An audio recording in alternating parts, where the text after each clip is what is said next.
Today, I really want to talk about something dealing with Batten disease. Being a teenager, I've been told that I'm not supposed to experience the hardships, the obstacles, the challenges of life until I mature, get a job, become an adult. You see, my older brother Will has Batten disease, a degenerative, fatal condition. I learned it was fatal when I was 8 years old. I was at football practice. I was in line for a drill, and this little blonde-haired kid came up to me.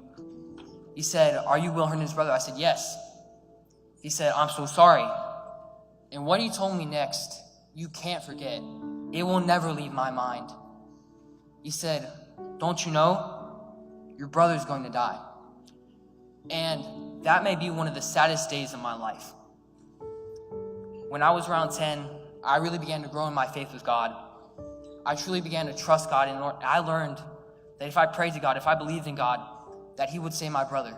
So every morning I was committed, and at night before I went to bed, I was committed to praying to God. I prayed that He would save my brother. I prayed that He would save anyone with this horrible condition.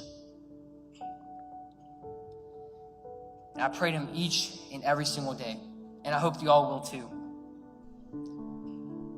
Imagine you're walking down the street with your brother. Your family's having a great time. You're all chatting, laughing.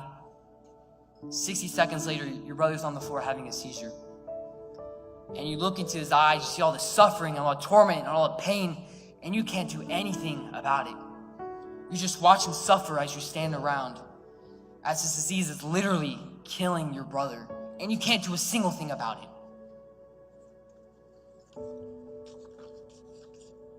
But through everything, even though he can't see me, he hasn't seen me in 9 years, 9 years! He still wakes up with a smile on his face. He still is always happy. He has no idea what negativity is. And I thank God for that. I can't tell you how many nights I've either prayed myself to sleep or cried myself to sleep. You could give me a calculator, I cannot calculate it. I pray to God every night that He would save my brother. I cried just waiting for something to happen, waiting for a miracle.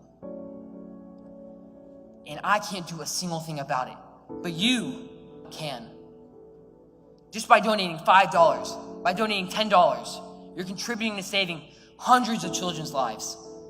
One day, you could be watching the news with your children, and on the news it says Batten disease cured, and you can say, "I did that. I contributed to that. I saved all of them." You see,